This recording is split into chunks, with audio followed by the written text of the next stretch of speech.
Hey everyone, Daniel here. Today I'm going to talk a little bit about some Microsoft news, which I haven't done in a little while. But real quick, I'm a bit sick, so I apologize in advance for what will likely be a bunch of jump cuts in this video, which I try to avoid at all costs, but don't think that's possible here today. Anyway, what is potentially big news? Microsoft today, what is today? October 2nd, 2017. Microsoft announced that they will be dropping support for the Groove Music Pass and essentially the entire Groove Music app as a whole. So, real quick history lesson. Back in about 2006, Microsoft launched Zune. So the Zune music player software and the Zune hardware. Microsoft made this to compete with Apple and iTunes and their iPod. Unfortunately, they were not only a little late to the game, despite Zune being very good. I still think Zune is in fact the best music software on PC and maybe some of the best software I've ever used, period. I believe in 2008 Apple launched the iPhone, so that trounced all over Microsoft's attempt to catch up with them. And I actually still have my Zune HD, Microsoft's touchscreen Zune. I still love that thing a lot. Great piece of hardware, but unfortunately didn't get too far. With that Zune software and hardware though, Microsoft had something called the Zune Music Pass, and if Microsoft wasn't the very first one, they were certainly one of the first companies to offer a subscription service for music. So for $15 a month with the Zune Music Pass, you get unlimited access to their music library, or enable to either stream it on your computer or download it onto your device. And also bundled in with that was, I believe, it wasn't a free thing, but it was just a part of that $15 package. You could download one album a month to permanently add to your music collection, which was pretty cool. Then in 2012, when Microsoft launched Windows 8, they rebranded Zune as Xbox Music. Xbox, of course, being Microsoft's most forward-facing and obvious consumer brand. So they wanted to rebrand Zune for Xbox to try and get more people on there. They ditched the Zune software completely, made a very bad Windows 8 app for Xbox Music. It was god-awful. And they also dropped the subscription down to $10 a month, and they got rid of the album, free album that you could add to your collection, although some people got grandfathered in and were able to continue that plan at least for a little while. And then I believe somewhere around the time that Windows 10 launched, that again got rebranded as Groove Music and got a new app. And actually within the last year and a half, the Groove Music app has been very solid. Not quite as good as that original Zune desktop software in terms of layout, but in terms of functionality, Groove is really good. I actually use it on a daily basis still, despite the fact that I'm on an Android phone, on my PC, and on my Surface. I still use Groove a lot. But like I just mentioned, I moved on from Windows Phone to Android because Microsoft essentially dropped support, both hardware and software-wise, for what is now called Windows Mobile. As I understand it, the vast majority of streaming music happens on phones, and so when Microsoft dropped their phones, people abandoned the platform. They very likely abandoned Groove as well. So from a business standpoint, taking Groove in a bubble, it makes sense for Microsoft as a huge enterprise business to drop Groove, but when you start thinking about it, it's actually a really big deal. So the Groove Music app for Windows 10 is without a doubt objectively one of the best Windows 10 apps, and in my personal opinion, I think it is the best app. It showcases very well what the Universal Windows platform is capable of. It is a very solid app. It looks great with the new Fluent design elements that Microsoft is introducing here in the Fall Creators Update, and I genuinely really like it for the first time ever, really, since Zune. But Microsoft is dropping support for it. This is one of Microsoft's showcase apps for Windows 10. What does that say about Microsoft's commitment to their own app platform? What does that indicate to other developers about the platform? Microsoft is supposed to be pushing app development for Windows 10 to get developers to move their legacy software into the Universal Windows platform. But when Microsoft drops one of their best and biggest apps, what are people supposed to think other than they are completely abandoning this platform? Microsoft is currently rumored to be making essentially a new version of Windows that is completely modular, and one would think that it would leverage the Universal Windows platform greatly, more so than Windows 10 does now. But why would anyone make an app for this platform when Microsoft themselves aren't supporting it anymore? And then the other thing is that Microsoft, I believe February of last year, Microsoft bought Xamarin for about, I think, $500 million. Xamarin is a company that builds software that helps app developers specifically cross-develop their app for multiple platforms. So Microsoft bought Xamarin, integrated that into Visual Studio, which is their own app development software, in a hopes to get app developers to make their apps for Windows. So if they're utilizing Xamarin within Visual Studio to make their iOS and Android apps, hey, the tools are there, might as well make it for Windows as well, which is Microsoft's reasoning behind that purchase. Why bother at this point? If Microsoft isn't supporting the platform, why develop for Windows? Even if it's as easy as they say it is, that's still additional support and bug fixing that you have to do for your app if you cross-develop for Windows as well as other platforms. Why put in the work if you're developing apps? Microsoft has given you zero reason to do so at this point.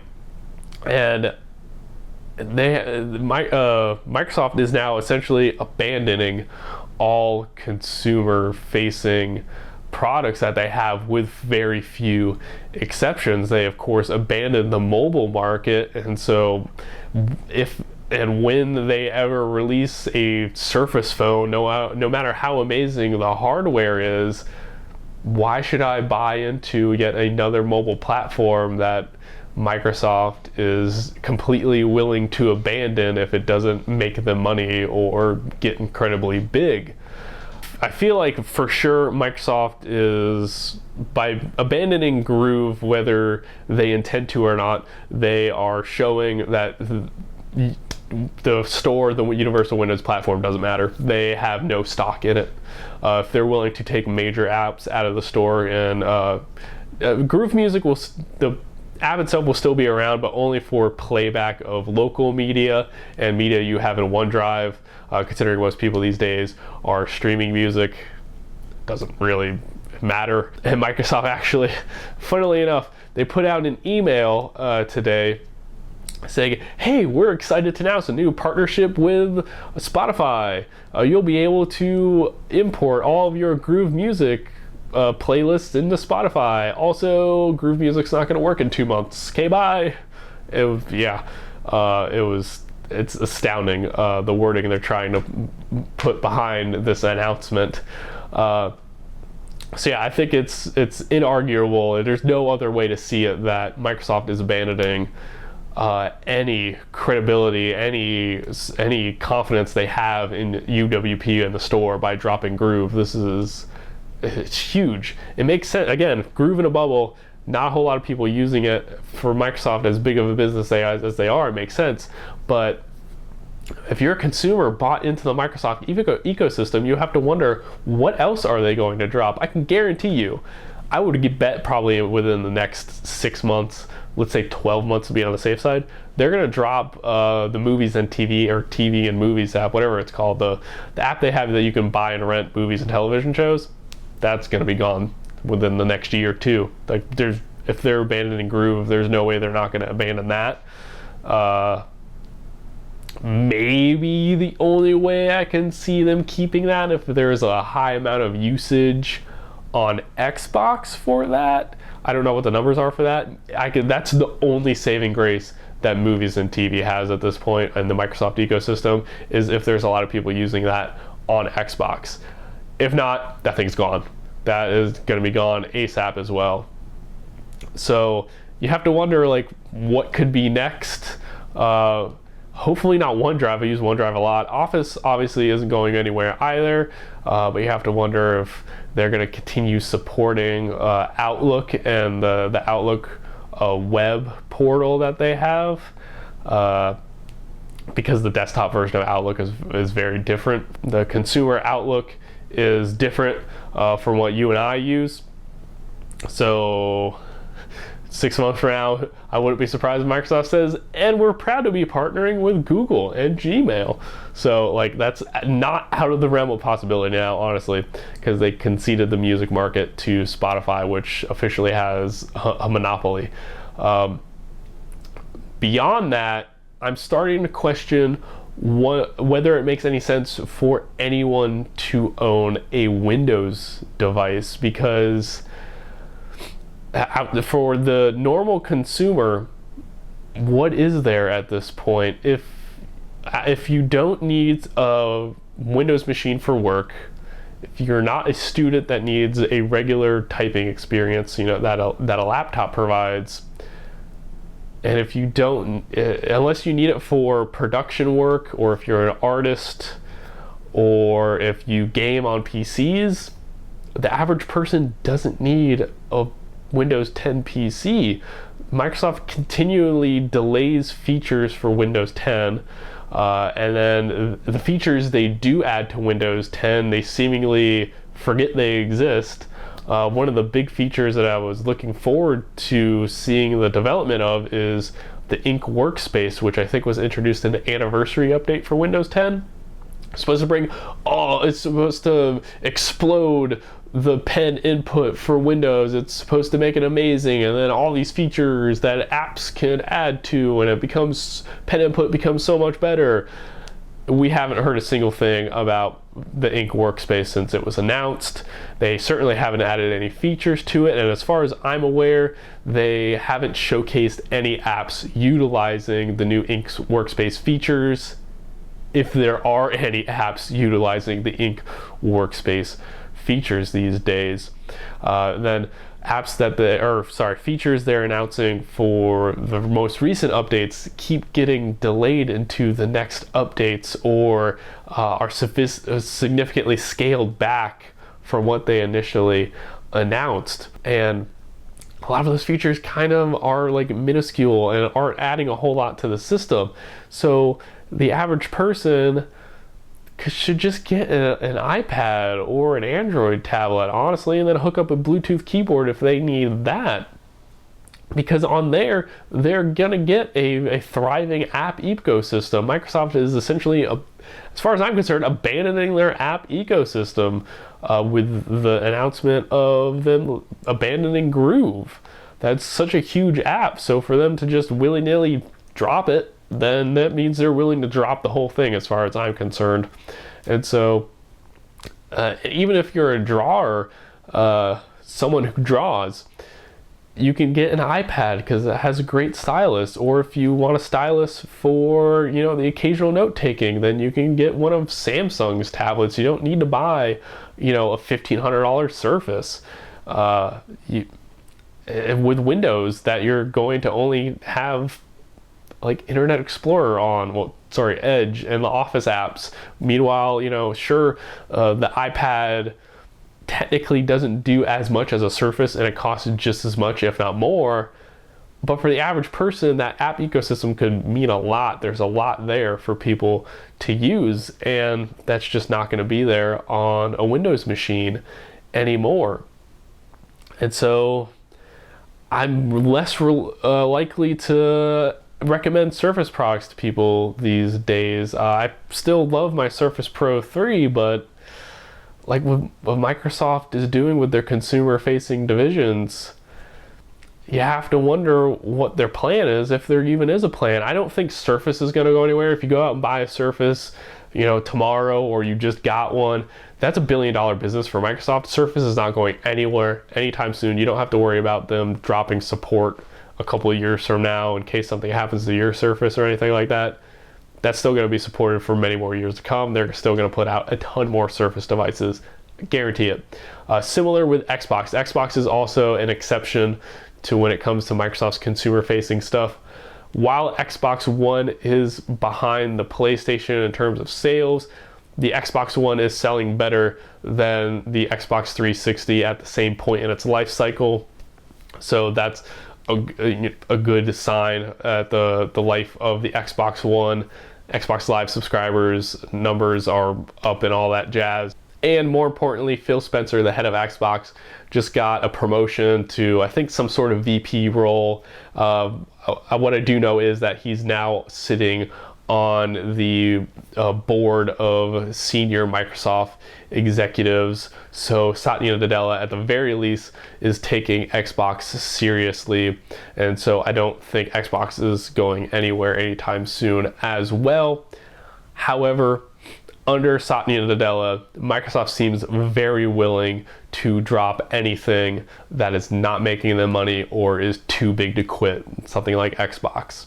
So that's what we see happening. Satya Nadella is fully focused on their cloud computing and their AI and all that fancy stuff. Of course, they're still building out and supplying Office. They're building out their server farms and all that jazz. But I feel like Windows 10 at this point is in maintenance mode almost. Sure, they're going to add new features here and there, but nothing big and headline worthy. I'm really excited about the OneDrive placeholder files coming back in the Fall Creators Update. But beyond that, the Fall Creators Update is a big stinker for Microsoft as far as I'm concerned. There's nothing there. There's nothing there. And then with the announcement now of them abandoning Groove, I just can't find myself to care. I'm so disappointed right now as someone that's entrenched in the Microsoft ecosystem. I'm starting to consider ways to get out. Like, I'm so heavily invested in Xbox that I kind of have to stay there. I have so many digital games there now. But aside from that, like, why should I be on Microsoft's side now if they're willing to abandon their consumer-facing products and services that they've had for many, many years? They've had this music service now in all of its iterations for over a decade. And so you don't just, abandon something like that willy-nilly. And it's very concerning. We'll see where things go over the next few months. Hopefully Microsoft has some brighter news for us in 2018. Build will, of course, in the spring be a good indicator of that. But my hopes are not high. If you have any thoughts yourself about this announcement or the direction Microsoft is taking in general, feel free to post in the comments below. I assume you're already subscribed if you've made it through this whole video of me all stuffed up and whatnot. But if you enjoyed this video, feel free to give it a like. Feel free to give it a like. Ooh, I cannot speak anymore. Thank you all for watching, and I'll see you later. Bye.